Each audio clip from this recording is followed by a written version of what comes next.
ठरलं तर मग या मालिकेत आतापर्यंत तुम्ही पाहिलं की अर्जुन आणि सायली महिपतकडून अपघाताचं सत्य बाहेर काढण्यासाठी त्यांच्यापर्यंत एक चिठ्ठी पोहोचवतात. ती पाहून महिपत बिथरतो. दुसरीकडे सचिनने फसवल्यामुळे साक्षी उद्ध्वस्त झालेली असते, तर अस्मिताचाही सचिनवरचा संशय काही जात नसतो.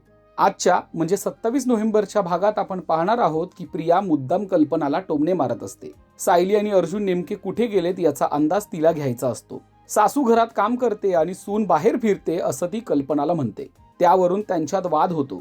तितक्यात अश्विनही तिथे येतो. तोही प्रियाची बाजू घेत कल्पनावर चांगलाच चिडतो. काही वेळातच अर्जुन तिथे येतो.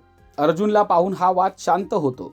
थोड्या वेळाने अस्मिता सुद्धा दिल्लीवरून येते, पण तिचं काहीतरी बिनसलंय याची सगळ्यांना कल्पना येते. सायली लागलीच तिच्या खोलीत कॉफी घेऊन जाते.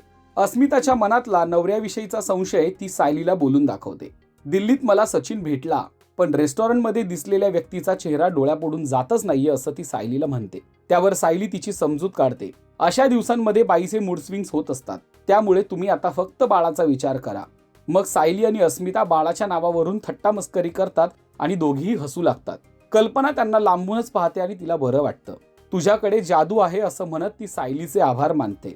अस्मिता तुझ्याशी वाईट वागूनही तू एवढं करतेस याची आठवण कल्पना तिला करून देते. पण त्यातलं मला काहीच आठवत नाही असं सायली म्हणते. त्या माझ्या बहिणीसारख्या आहेत असंही ती म्हणते. दुसरीकडे महिपत साक्षीला फोन लावतो. ती सुन्न होऊन पडलेली असते. महिपत तिची समजूत घालतो, पण ती काही ऐकत नाही. शेवटी ती सुरा घेऊन हातावर ठेवते आणि स्वतःला संपवण्याचा प्रयत्न करते. तर अपघाताविषयी मिळालेल्या चिठ्ठीमुळे महिपत देखील अस्वस्थ असतो. तो नागराजला घरी बोलावून घेतो. आपला प्रियावर संशय आहे असंही सांगतो, कारण महिपतने तो अपघात केला हे फक्त प्रियाला माहीत असतं. प्रियाचे तुकडे तुकडे करीन असंही तो नागराजला सांगतो. इकडे किल्लेदारांच्या घरी रविराज प्रतिमाला झालेल्या अपघाताविषयी काही आठवतंय का असं विचारतो. महिपतला कुठे पाहिलंस का याआधी हेही विचारतो. जर तुला या गोष्टी आठवल्या तर सगळं सत्य लवकर बाहेर येईल अशी त्यांच्या चर्चा होते. तर सायली आणि अर्जुन काहीतरी लपवत असल्याचा प्रियाला संशय येतो. त्यांच्यात काहीतरी सुरू आहे आणि ते जाणून घेण्यासाठी ती सायली आणि अर्जुनच्या दाराला कान लावते. सायली आणि अर्जुन महिपतला फोन करतात. 22 वर्षांपूर्वी घडलेल्या अपघाताबद्दल आपल्याला माहीत आहे असं त्याला धमकवतात. नेमका नागराज सुद्धा तिथेच असतो. आपल्याला धमकी दिली आहे या विचारानेच महिपत चवताळतो. दाराबाहेर कोणीतरी आहे याची चाहूल लागताच अर्जुन बाहेर येतो. प्रिया तिथून पळ काढते. तिथे अर्जुन आणि सायली महिपतच्या घराबाहेर पोहोचतात.